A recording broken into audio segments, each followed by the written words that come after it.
It's Carlos, PC747. Welcome to the channel. One of the worst things a pilot can do is change their mind during a critical phase of flight, especially when they've never been trained to do it. I've given over 5,000 hours of flight instruction over the years. And if there's one lesson that never changes, it's this: critical moments demand commitment. Take landings, for example. Go-arounds during landing attempts are normal, but they're trained and they're planned, and they're almost always done before touchdown. Sometimes, after an airliner makes a really bad landing, a go-around is initiated. They are successful because they are done immediately. We're talking mere seconds after the landing. We're not talking about an aircraft that has been on the ground for an extended period of time. There have been several accidents where pilots changed their minds too late after landing, and the outcomes were not good. These were not bad pilots. They were just making snap, split-second decisions that they were never trained to make. And that is the problem. In jets, we don't train for long ground roll go-arounds. We don't even do them in simulators. Because once you're established on the ground, you stay on the ground. That's the rule. Changing your mind mid-field or beyond is one of the worst things a pilot can do. That's exactly what happened in the accident that I'm going to share with you right now. It occurred in a Hawker 800, an aircraft I'm well acquainted with because I have over 3,000 hours in Hawker aircraft as a captain. Here's a picture of me in a Hawker 800. I flew Hawkers for over a decade. Due to the loss of life, this became a major investigation for the NTSB, of which they only averaged between 2 and 7 per year, out of around 1,600 investigations annually. I'm going to read right from the NTSB report.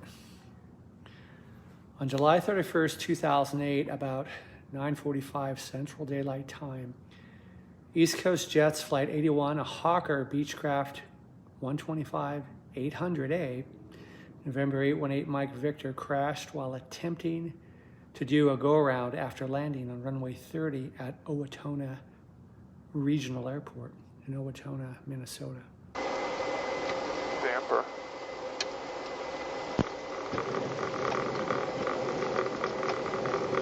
Or dump. Or not dump. Or not. What the pilots are referring to is the position that the flaps are supposed to be in, but that they're not in. This is what lift up looks like. The air brake handle circled in red above serves as both a speed brake in flight as well as a lift up handle with full flaps after landing. The red circle at the bottom center of the picture depicts the range with which the air brake / lift up handle can travel. There are two ways of verifying lift up. The first way is by looking at this small gauge, and an easier way is by verifying that the lift dump handle has been pulled all the way back. I think this is a design flaw with the Hawker lift dump system. I experienced the problem myself several times. The fact is, there are several steps you have to accomplish in order for lift dump to work. It's not just pull the handle and you have lift dump. Not at all. After you land, you pull the handle back about halfway, and then you have to change the direction that you're pulling the handle. You have to pull it up completely to get over a restriction. And once you do, then you can pull the handle the rest of the way into the lift dump position.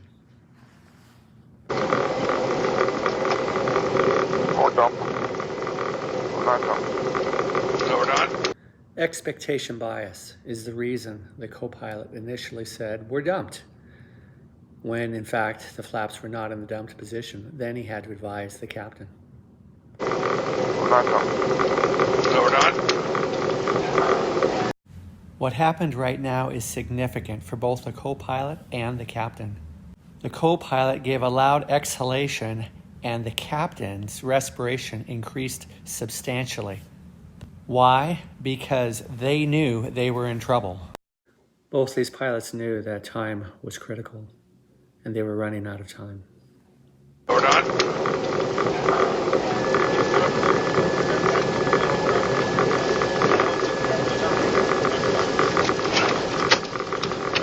The sound spectrum analysis of that last clip showed that the captain had actually retracted the lift dump after he had extended it far too late after landing. Lift dump is only really effective immediately after touchdown. If you deploy it many seconds after landing, it's not going to be nearly as effective. We're done.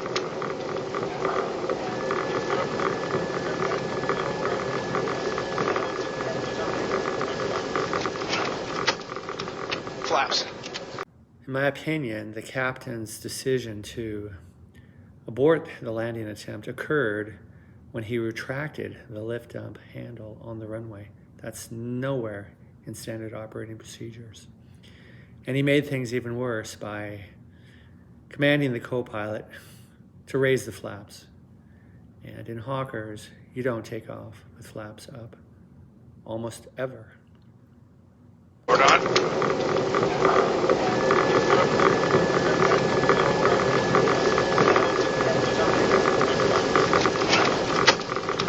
Flaps.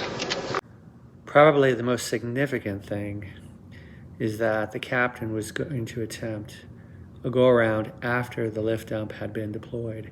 That is not something that they ever trained for. That is not something I ever trained for. That is not something Hawker pilots train for. Here we go.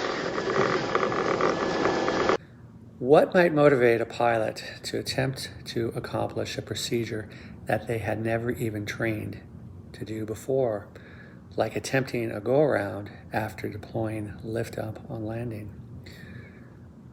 External pressures typically. Perhaps the pilots didn't want to get in trouble. If they did run off the runway, albeit slowly, it would definitely have been a mark on their records, and it would definitely have impacted their future hiring prospects.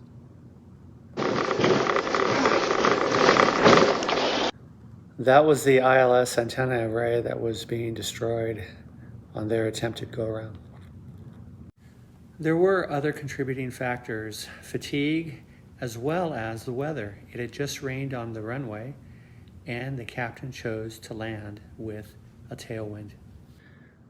Probably one of the saddest findings of this investigation that took almost 3 years was the fact that had the pilots just committed to trying to stop, they would have all survived.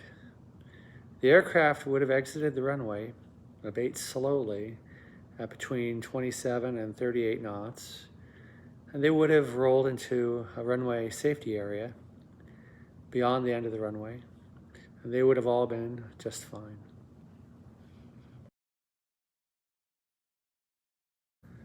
The analysis showed that they landed 1,400 feet down a 5,500 foot wet runway, which in my opinion, and with a tailwind, was too far to be touching down.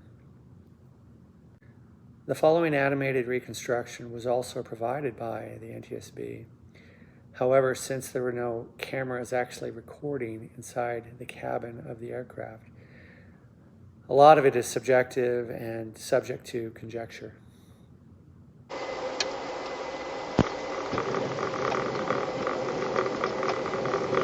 We're done.